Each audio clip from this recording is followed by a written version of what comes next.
Urine bladder में रुक जाता, तो उस वजह से यूरिन ट्रैक्ट इन्फेक्शन आते रहते।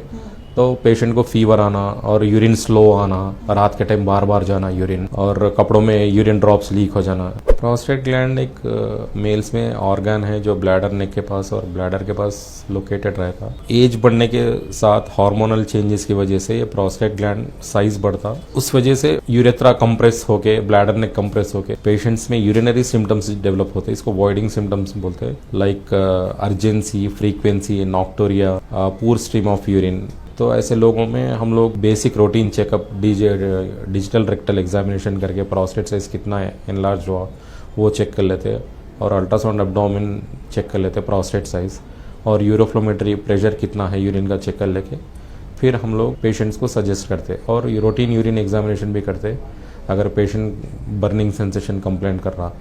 तो ऐसे लोगों में एंटीबायोटिक्स देके और सिलोडॉल टैबलेट्स, अल्फा ब्लॉकर्स, ड्यूटास्ट्राइड टैबलेट्स देके कंट्रोल हो रहा, तो हम लोग फिर आफ्टर 1 मंथ फिर रिविजिट करने के लिए पेशेंट को एडवाइस कर। अगर वो टैबलेट से भी कंट्रोल नहीं हो रहा तो फिर सर्जरी के लिए हम लोग सजेस्ट करते हैं। एंडोस्कोपिक सर्जरी बोलते हैं इसको, TURP, transurethral resection of prostate, हम लोग सर्जरी करते। तो उस वजह से जो भी प्रोस्टेट साइज बढ़ गया उसको, प्रोस्टेट साइज को रिसेक्ट कर दे के फिर नॉर्मल वॉइडिंग में हम लोग कंडीशन में पेशेंट को ला लेते हैं।